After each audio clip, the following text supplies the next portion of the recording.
Welcome to the Women in Vinyl podcast with Jen DiEugenio, founder of Women in Vinyl and contributor Robin Raymond.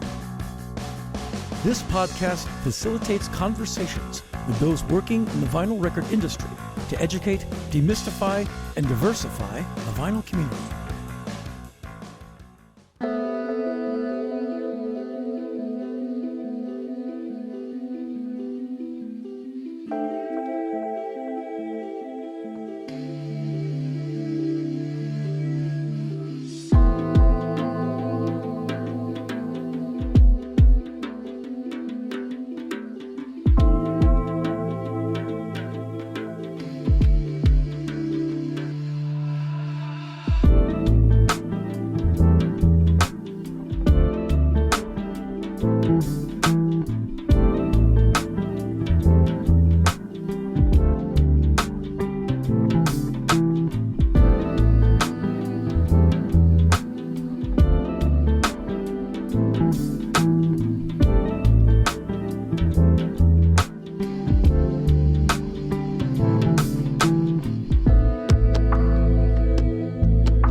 You're listening to episode 53 of the Women in Vinyl podcast. Thanks for joining us. You just heard Goa by Gia Lo off the album We Are Lo-Fi, Volume 2, via the indie label Patriotic Records. Find this and more at instagram.com/gia.llomusic and patrioticrecords.com. We're taking a little break from our virtual vinyl world tour to talk with Dr. Rene Wiedner, the Associate Professor of Organization Theory at Warwick Business School.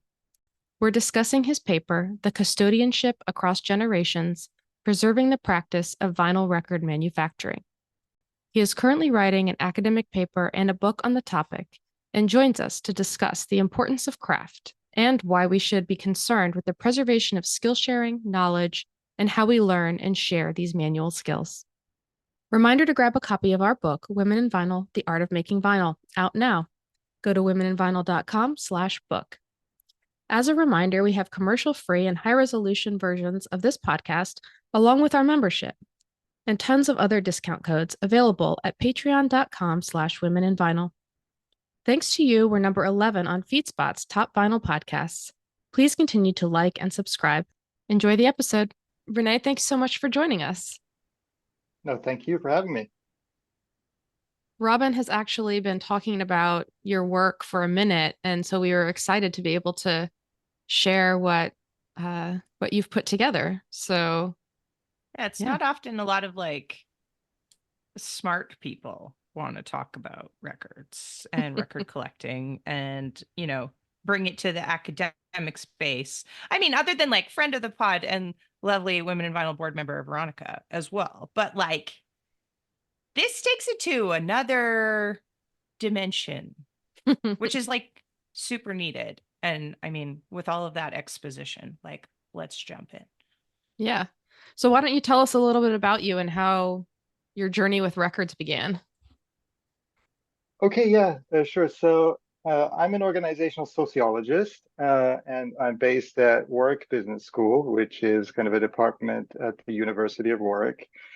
And so, I study things like change processes in organizations and industries. And I also look at relations between meaningful work and technology. Those are kinds of my, those are my areas. But in terms of how I specifically got into vinyl, I think that's kind of a detour and a long story. Do you want me to tell it? Yeah. Okay. We're all about long format here. Come on. Yeah. Okay. LP. So basically, I mean, so if we go back to the year 2014, 2015 or so, I was just finishing my PhD. I was doing a PhD in management studies. It had nothing to do with vinyl or the music industry or anything like that. It was about healthcare systems management. Okay. And so I was finishing my PhD. I was looking for a job, and basically I had this deal where I could do a 1 year postdoc position at Cambridge. So Cambridge in the UK, not Cambridge in the US. And basically, I mean, during that time I had to do some teaching. It was basically there for me to look for a proper job. But I also got some research funding.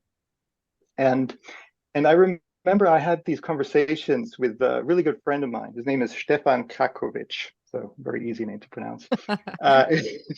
Hard case. I love it. Yeah, exactly. So he's a very good friend of mine. He was living in London at the time. He's got a recording studio now in Frankfurt in Germany. So just a shout out to Stefan and his electronic memory studio. But essentially back then he was telling me these stories about just how weird the vinyl record industry was. And he was talking about the supply chain issues in, with respect to mass, lacquer discs and things. And I knew nothing about this. I just thought, okay, this sounds quite interesting. And so I started looking into it, and I was like, it'd be really interesting to study kind of an industry that, how an industry has survived when, basically had been written off as obsolete. And I wasn't interested, I personally wasn't interested in the demand side. I was very interested in the supply side. So I was thinking it's easy to tell the story. Okay, people keep buying vinyl records, that keeps the industry alive. End of story. And I thought, no, it's probably a little bit more complicated than that, right? And so that kind of got me interested. And I thought, okay, I've got a little bit of funding to do some interviews, to travel a little bit. So I did some travels. I went to it started off being really confusing, by the way. This was back in 2015, I think. Vinyl do be like that. Yes. It is very confusing. I mean, just trying to find out where the pressing plants were. Back then, I was researching. I was just trying to compile like a directory of vinyl record pressing plants. At that point, I didn't even know what the relationship was between mastering studios and pressing plants, and whether pressing plants had their own cutting rooms, or whether mastering studios were affiliated with pressing plants. All that, I had no idea, and I couldn't even begin to talk about galvanics and electroplating and that kind of stuff. Well, welcome to our world, Rene. Hello. It's so nice to have you. But we're struggling with that even in 2024. Yeah. I mean, but now we've got your great podcast. So I mean, people can kind of get up to speed, but it was a steep learning curve. And so I remember just trying to just figure out how things were working, getting really confused because so many of these so-called pressing plants were actually brokers. Bingo! And I was like, why are they calling themselves pressing plants? That's the Pee Wee Herman word of the day. There we go. You got it. Yeah. So I actually got together with because at that time there was this thing. There's this website, right, called vinyl pressing plants something. Yep. So they've been trying to basically also compile, a proper list and everything, really trying to distinguish between brokers and pressing plants. So I was actually working together a little bit with the person who was the main researcher at the time, who was also trying to figure things out. So we were kind of working together a little bit, but really independently. So we weren't working together academically. But then, I started going out and actually talking to people. And it was funny, actually, the first place I went to, because I'm originally from Austria. Okay, that's where I'm originally from. And so I thought, there is this one place that they're calling themselves kind of a pressing plant, but they don't sound like they're a real pressing plant, and they're called Dr. Dub. Oh, I love those guys. My homies. Yeah. And the funny thing is they're in the Alps, they're in the mountains, they're really in the middle of nowhere. I mean, they're actually in a skiing resort, basically. And nowhere near my relatives or anything. And so I was, I stupidly said, oh, okay, next time I'm over there, we'll just do a short trip and we'll just go over there, and not realizing that it would actually take a full day to get there. And but it was interesting because then I suddenly started to learn about the world of dub plates, and because I had no idea what a dub plate was. And that people were actually making them one by one like you are, Robin. And that was kind of eye-opening. So the more I looked into it, the more interesting things I suddenly started to see. I mean, the biggest surprises in all of this was that but if you look at the data, right, in terms of vinyl record sales in North America, but also worldwide, I mean, they really did decrease by over 90%. Actually, I think even 99% over a period of maybe a couple of decades or so. Yeah. And the interesting thing is that I then looked at, okay, what happened in terms of pressing plants? And between 1990 and 2010, when really there wasn't any talk about a vinyl revival or anything like that, there were at least new 30 pressing plants that opened up during that period. And that is just bizarre, right? That is just really strange. Yeah. So I thought, I mean, on the one hand, if you start a new venture, like people think you're a little bit crazy, but still they're like, because most ventures fail, right? But still people are generally in awe of like, an entrepreneur, somebody who takes on a risk and everything. But if you start a venture in an industry where everybody says this is already obsolete, I mean, people think you're completely mad, right? So that was really interesting, that there were people who were actually setting up pressing plants during that time. And then the other interesting thing that I started to learn was that there was actually a lot of innovation that was happening. I mean, sometimes when you hear people say, okay, what's the difference between making vinyl records now compared to the 1970s? And people say, nothing has changed. And to some extent, that's true, right? Because the process is still kind of the same.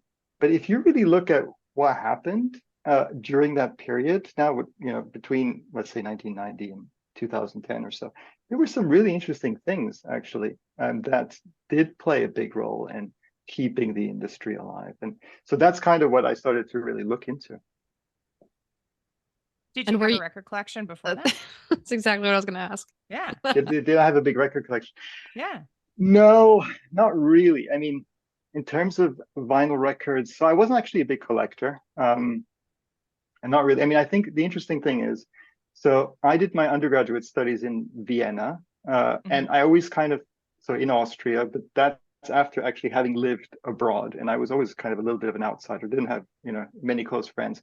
When I went to university, I remember really being into like, quite, alternative acts. Like I was a big Sonic Youth fan and big fan of, the Melvins and all kinds of stuff like that. And I was the only one who was interested in that stuff.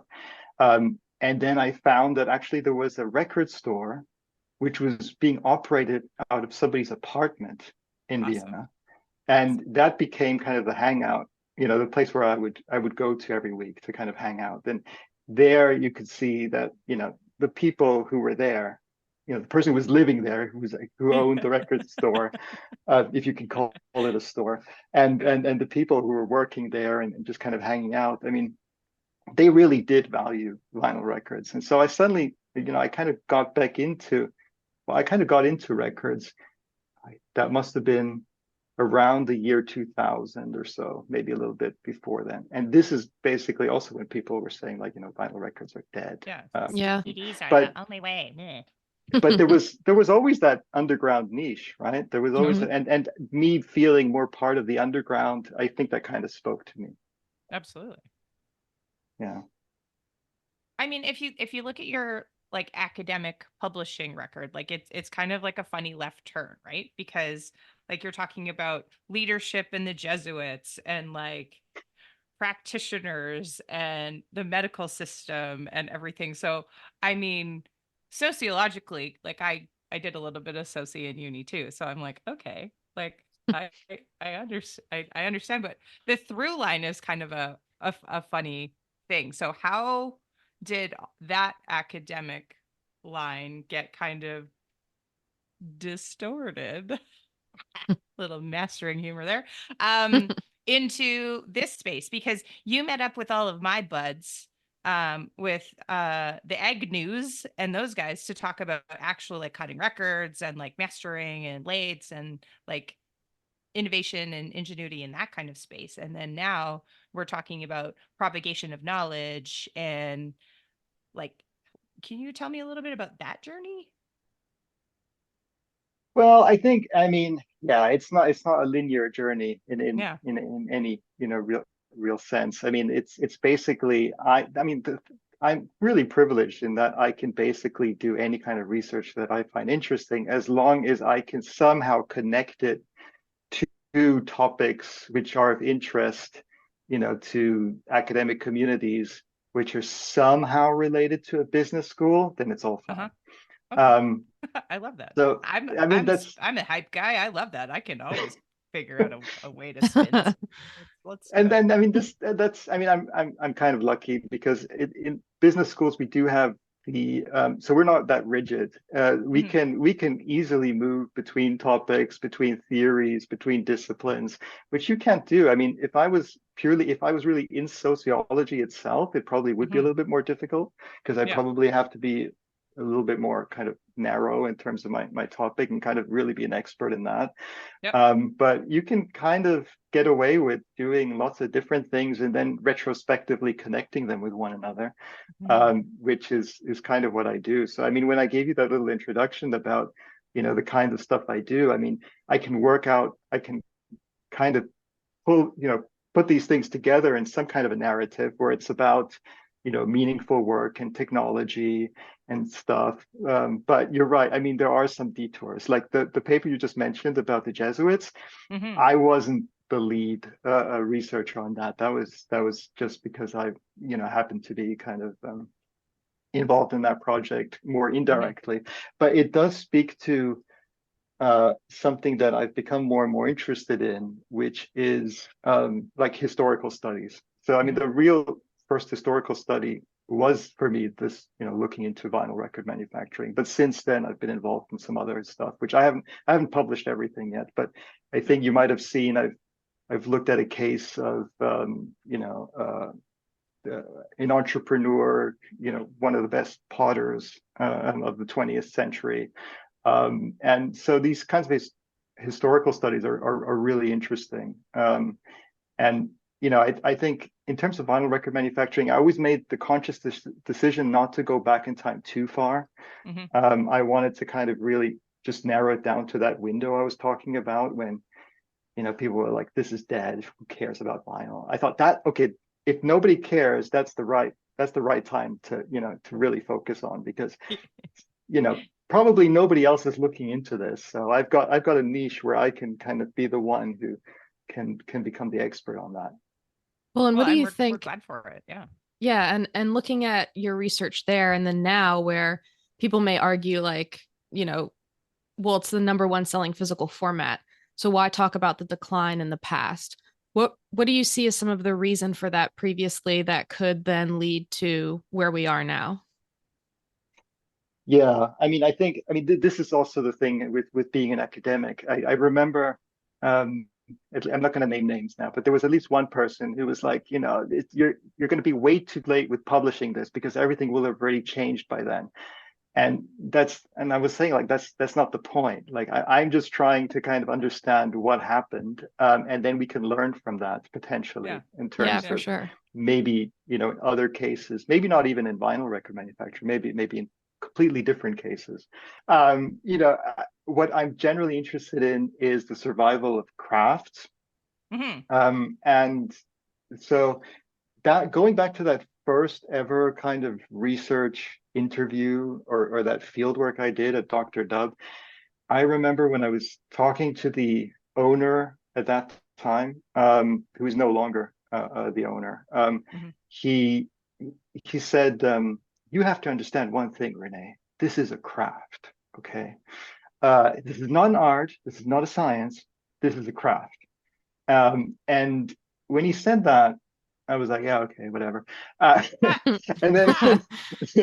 and then after that, I was like, okay, maybe there is something here about craft. And that became one of the things I got really interested in. So ever since then, I have been looking at the survival of crafts more generally. And the thing with vinyl is, unlike other crafts, it's not necessarily associated with a very particular region. It's not like a traditional craft, like, these people who are like making, I don't know, hand weaving, some kind Yeah. of, Clay beads or Yeah. What something. I went to college for, yeah.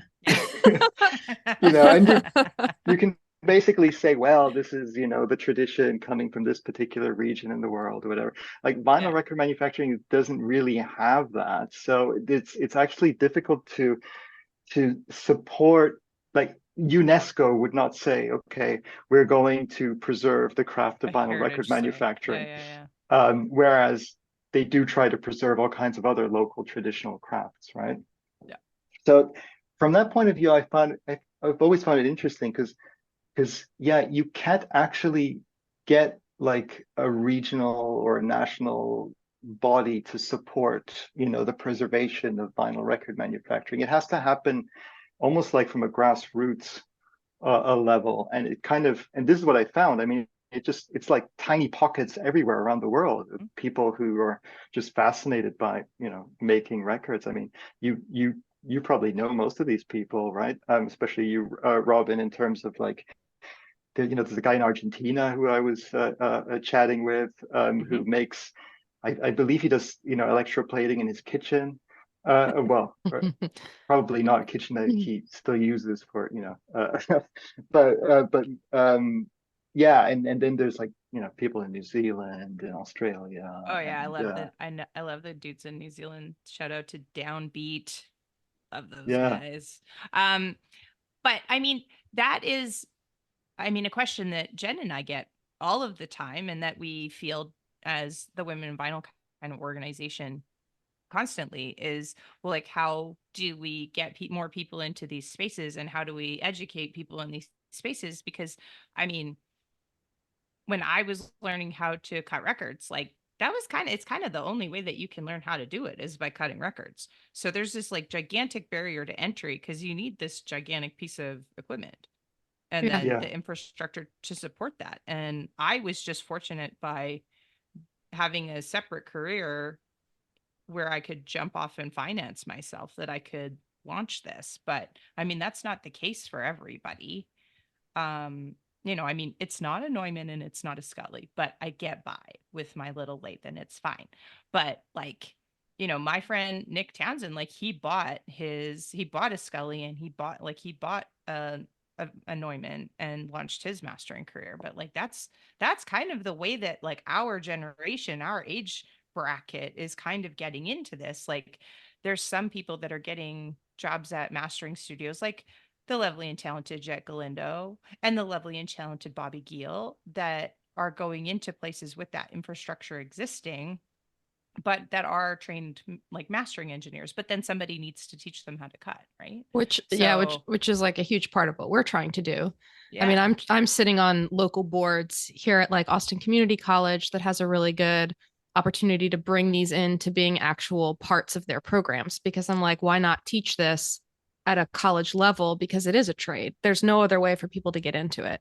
And so we are hoping that with our info sessions and some of the things that we're trying to do, that we can kind of be the custodians, as you mentioned, into this industry so that it can continue to grow. Yeah, absolutely. I think, there are a few things that should be done and that can be done. I mean, first of all, I think it's important also to recognize that it's always kind of been a closed industry in a way.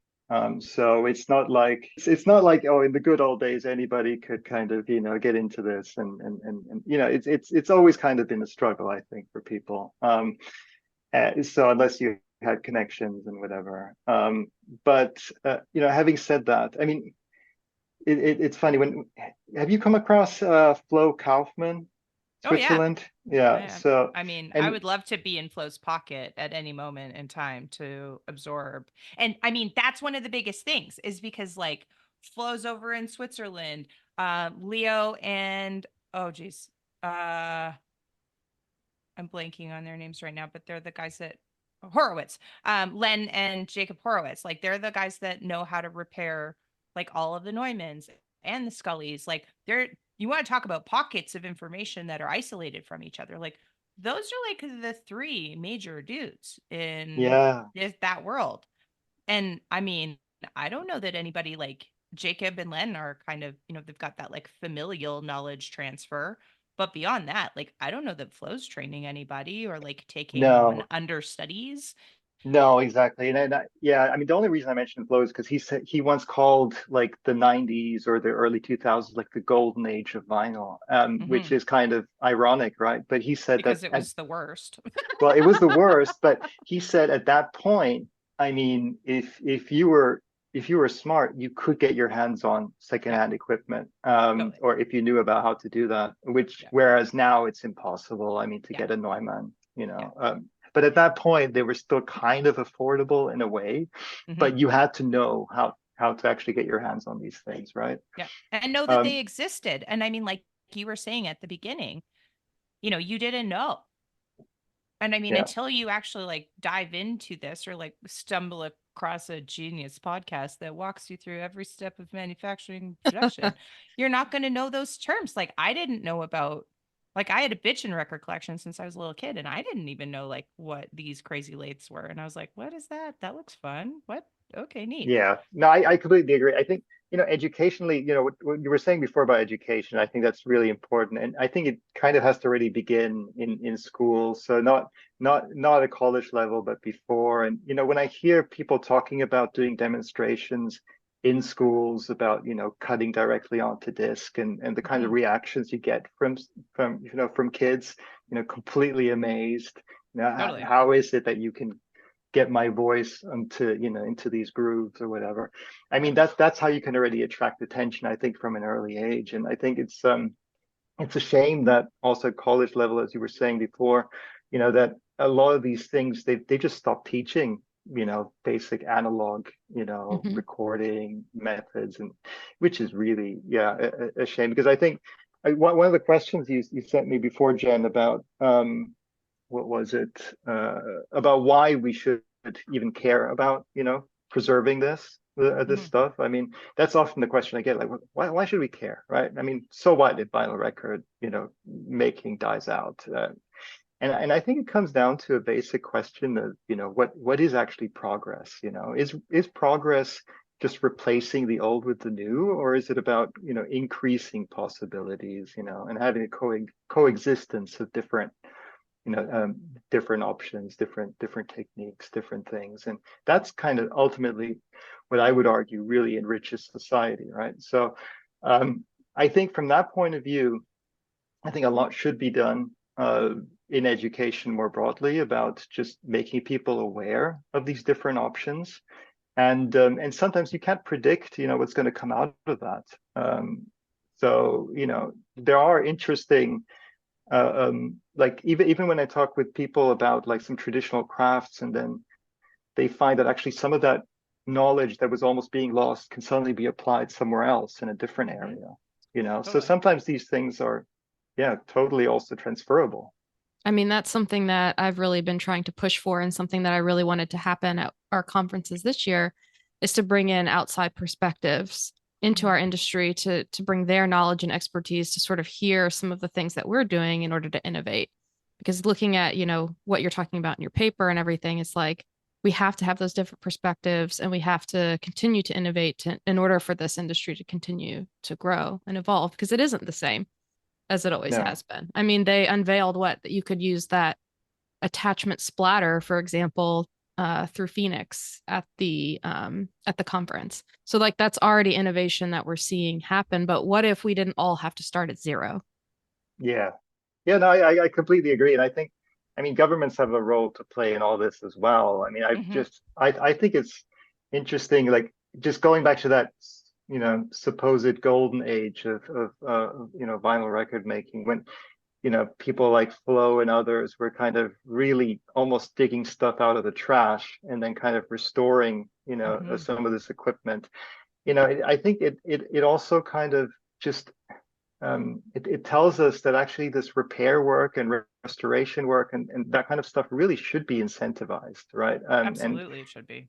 I mean, from my point of view, like you shouldn't tax any of that. Like, if you're doing some kind of if somebody's doing some repair work for somebody else, I mean, government should basically say that is, that is providing value to society, and we want to encourage that, So I think those kinds of things should really be encouraged in any way possible, so that we don't lose the skills, and we also don't actually lose the actual equipment, so that we don't just let it, rot and basically, just throw it away and then make something new again, but that we actually try to, use the stuff that's been out there for a while. I mean, that's the incredible thing about some of these machines, right? From that people are still using machines that are almost 100 years old in some cases to cut records. Yeah. I mean, if you think about doing the same thing with a machine that was made maybe in the 1990s, that probably wouldn't be possible because of inbuilt obsolescence, right? Yeah. Well, I mean, it's like if you liken it to cars, right? Like some of those engineers, some of those incredible mastering engineers are working on a Model T every day. And I mean, and having to understand how to do maintenance on their Model T, because I mean, I didn't think that I was ever going to have to be more mechanically inclined than I was before. And baby, now I've got an entire tool chest, more Allen keys than IKEA. I've I understand how to do things that I never would have thought of before 5 years ago. And now I have to kind of do them on the daily so that I can make sure that my machine still operates. And yeah, I didn't know I was going to have to do that. I was like, what? But I think these are really valuable skills, right? I mean, I was you mentioned Jesus Agnew before, right? And so I mean, he's somebody who works with machines, and he restores them that are sometimes really 100 years old. I think he even has a machine which is over 100 years old as well in his workshop. And he actually uses them, which is incredible. And one of the things he mentioned as well is that I mean, he kind of started doing that because he just went to a machine shop and said, hey, can you make, one or two or three of these specific parts? And the people at the machine shop were like, first of all, we don't know how to do this. Secondly, we don't want to do it. If you want to have 1,000, okay, we can have a look at that, and we'll program our CNC machine or whatever, and then we'll, we can talk. And then of those 1,000, maybe a few will meet those specific, specifications that you're after in terms of the tolerances and whatever. And then you think about how crazy that is, right? That, to make, a small volume of something, you're basically just throwing a lot away. And that again goes to the point of, I think it would be really great if people had that knowledge and could actually, do these things themselves, which would be much more sustainable. Yeah, I mean, and it's easier to take on a person too, because I mean that's one of the things I think that keeps a lot of mastering engineers and record cutters from having more assistants and interns, is because it's so specialized, it's so expensive that we can't afford in our livelihoods to have a rookie just willy-nilly on our lathes, because we don't know what's going to happen.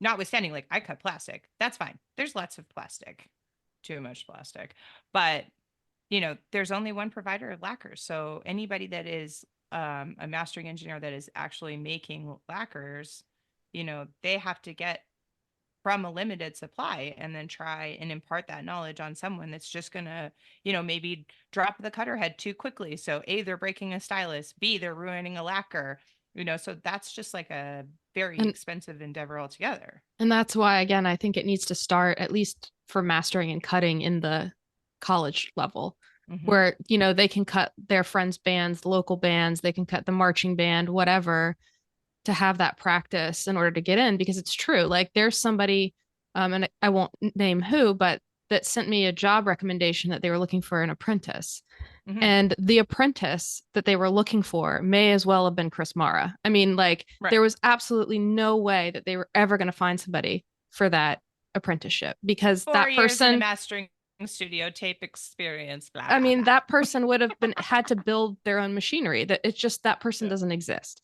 And so I don't think that those kind of careers are going to be filled. But then when you look at the pressing side where I'm at, I want someone that we can bring in and start teaching so then they can go somewhere else. And then that innovation and actually pressing, you know, we get more of the Heath wax mage of the world happening because they already come in knowing how to press. And that's something that can be done, you know, in the workforce level. But it's all different because electroplating, like, where does that fit?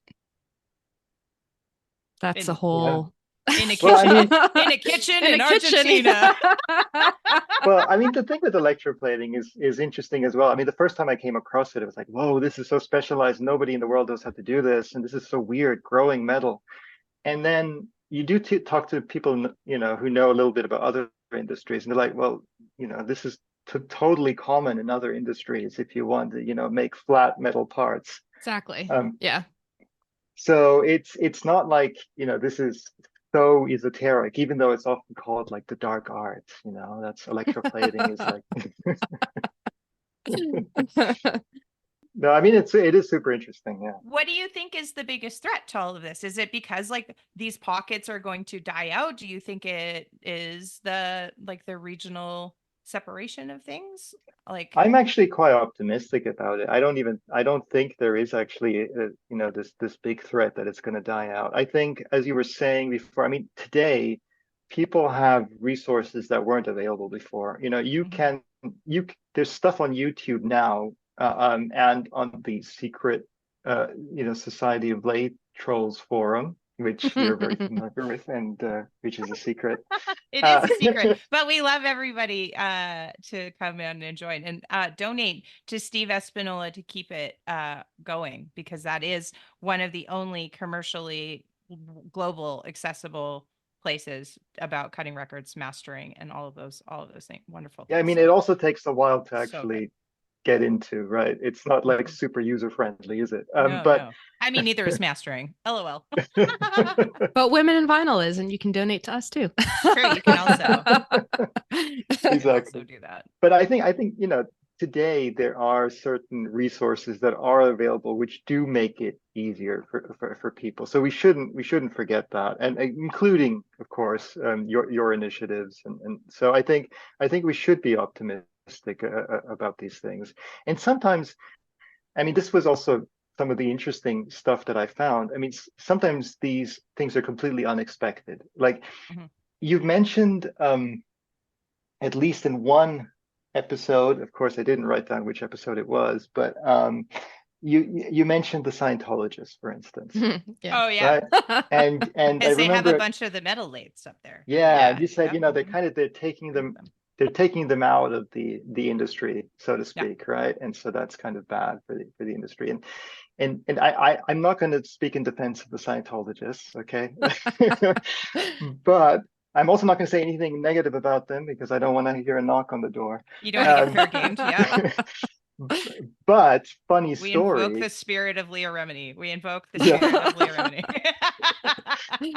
But funny story, they actually inadvertently, like they did actually play a role in preserving vinyl record manufacturing in a way. And so you might already know this story. I actually originally had it in my publication, in my paper, but then I had to take it out because we didn't have enough space.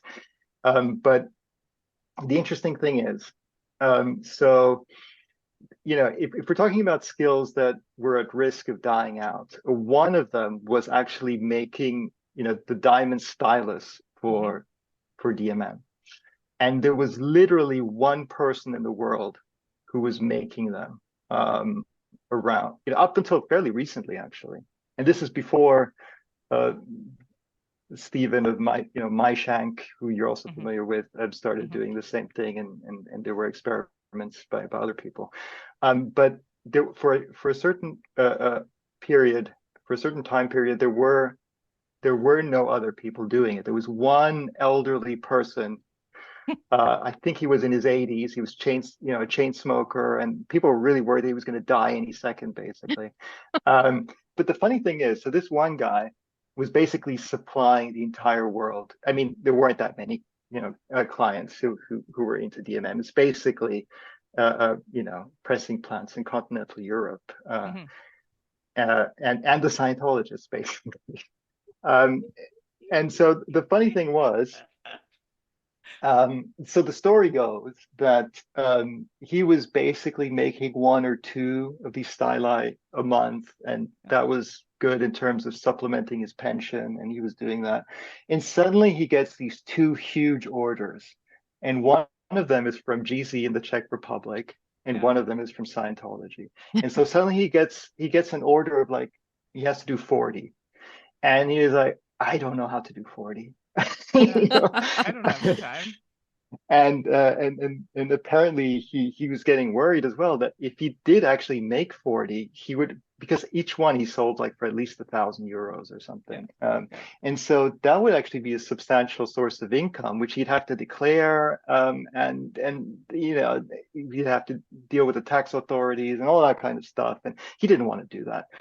And so actually by placing these large orders, he became more open to actually showing somebody else, and basically selling this business to somebody else, selling that knowledge and his equipment. And Flo and a friend of his in Germany, Sorry. his name is That's so sorry. Martin Oh, yeah, okay, I know Martin. Yeah. in Hamburg. Mhm. They kept trying to get his knowledge. They kept saying, please show us how to do this, and we will reimburse you and we're going to support you and everything. We're not trying to compete with you, but we really do want, kind of to preserve this. And then he kept saying no. And then at some point when he got this huge order, he was like, okay, he kind of was like, okay, I'll show you how to do this. And then Flo and Martin basically got this diamond grinder to be his apprentice. So they established that relationship between this diamond grinding business and this guy. And so that's how that was kept alive. So today there is a company in Germany called Indimant, which now is the successor of this this elderly guy whose name was Lehmann. Yeah. Anyway, so that was kept alive, and that was purely coincidentally because because the Scientologists and GZ both placed large orders at the same time. I mean, yeah, coming back to like, what is keeping these things alive? I mentioned Japan earlier, and it's not a coincidence that the only lacquer manufacturer, the last one standing, is in Japan, and actually the only maker of the sapphire styli is also in Japan. Which is now owned by, the company, they renamed themselves. They're called Orbre now. And it does come down to, I mean, those companies are interesting because they are family businesses. They're traditional family businesses. And they have this sense of commitment to their founder and to their customer base. So it was really interesting. I mean, when I went there, it was really, a great adventure to go to this to that lacquer manufacturer, which is really in the middle. It's really in a rural area in the so-called Japanese Alps. So again, from the Austrian Alps to the Japanese Alps now. We're just a bunch of hermits like that. Exactly. That at the end of the day, that's what it is. Like, leave me alone. I just want to play with my things. But it's a wonderful, wonderful place. I mean, you go there and they have a local whiskey distillery. They have, they make like really, things from that region. So it's really kind of a craft-based, community or town, you could say, over there. And so it kind of really fits right in there for some reason. And I was speaking to the CEO, who doesn't speak any English, by the way. So I had an interpreter there, who's a really, really nice person who's working there. And then it was typical, lost in translation moment where you ask a question, he answers, gives a very long Japanese answer. And so I asked, so would you keep going, or what would make you keep making these, lacquer discs if they weren't, very profitable? Like, would you still keep making them? or why do you still keep making them? Because they actually also have other divisions, they have other businesses, and I don't even know if that's their most profitable. It might be their most profitable division. I have no idea, but it's a very small family business. Mhm. And so anyway, so I asked him, why do you keep doing this? And then he gave this long answer, and then the interpreter said, because if we stopped making them, people would be sad. That's a very Oh, Japanese answer. it is a very Yeah. Japanese answer. But it's also a culture that's very tradition and craft Based. focused. Yeah, So I think, and it's yeah. the same thing with the sapphire stylus manufacturer. I mean, there's less than a handful of people who are actually, polishing these things, or who know how to grind and polish them. And it's actually quite a big company. And like, they could easily just divest that, or just say, we're not doing this anymore. But again, I asked them, like, why do you keep doing it? And they were like, no, we are just so committed to doing this. It's like 1% of our business, but we are completely committed. That's very different from like the North American tradition, where like, it's not Totally. profitable, let's just get rid of it. Yeah. Totally. Yeah. Yeah. Yes. Uh. Which is why we're trying to make the kiddos excited so that we can all still have jobs. Well, so because we're getting close on time and we want to ask you our traditional last question. To sum it up, what do you feel is the way forward, or what is your hope for how the industry will continue to grow? Yes, I mean, I probably don't have a super answer for this. I think, I think what we were talking about before, those are some of the most important things. It's like, it does come down to education. It does come down to basically showing people that, keeping these things alive is valuable, even if they're not super money-making operations.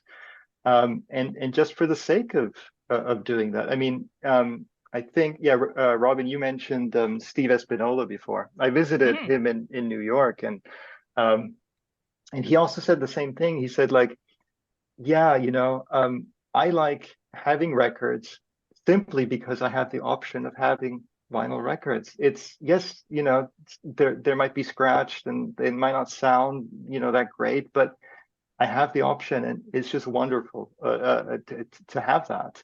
And I think, kind of, again, reinforcing this message that, it's good if people have all these different options to explore, to play with, because a lot of interesting things can come out of that. So yeah, I'm actually quite optimistic. I think that there was a period in the 1990s and early 2000s when people were pretty much thinking, hey, you know what? We don't need all these manual crafts and all these old technologies. We're just going to go switch to, new, highly automated stuff. It's better. And then people realize that actually, that you lose something, right? If you just kind of get rid of all that old stuff. And so it's not totally coincidental that, I'm looking at other crafts. You have the same thing that happened in many other industries. For some reason, the end of the last century was a period where a lot of these things went down, and then we started seeing these things rebound again fairly recently. So I think in general, people have realized that there is value, in keeping these things alive. So yeah, I would actually be quite optimistic.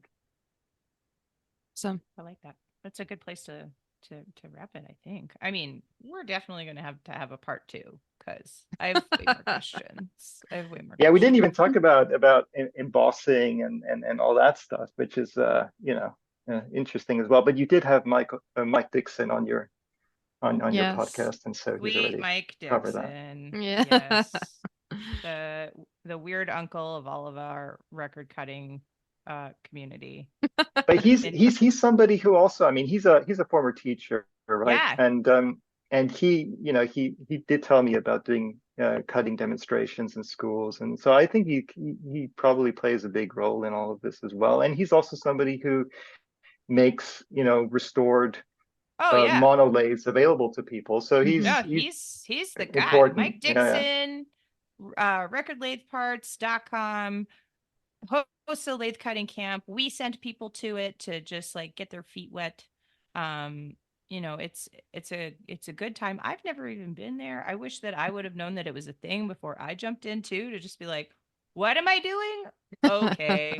But instead, I went to the Making Vinyl conference and I found him and I was like, let's be best friends. And he's like, who are you? So I mean, I took it to the extreme, as I do with everything.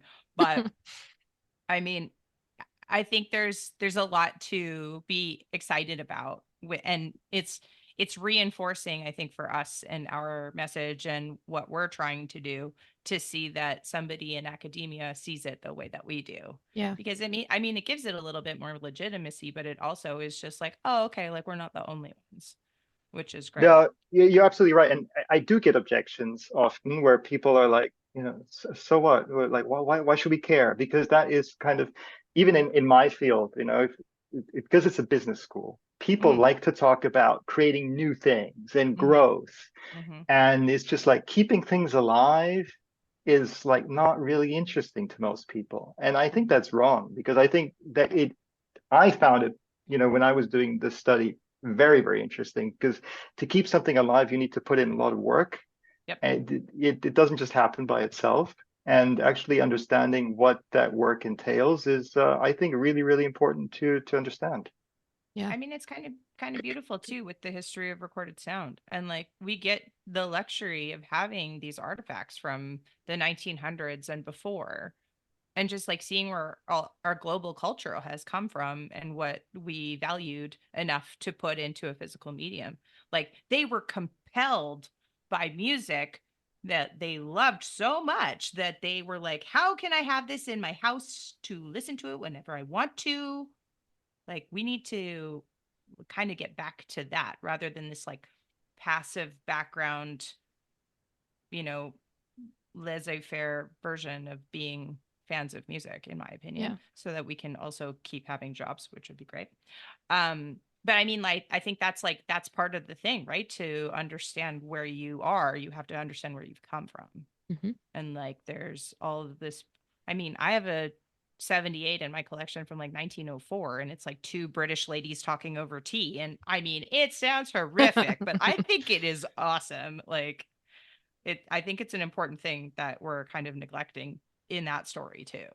But to wrap this up, because we have to, unfortunately, as a listener of the podcast, you are well informed of what is coming, sir. So I'm interested to see what this is going to sound like. I mean, it might be Sonic Youth, and that would be okay with me.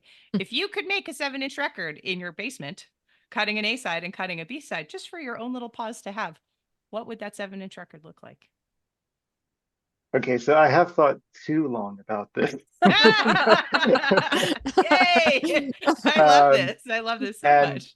I'm gonna become all nerdy now, because all the way to 11. I love it. Yeah, there was you had this guy Stephen Coates who talked about the X-ray Sweet Baby Angel. Yeah.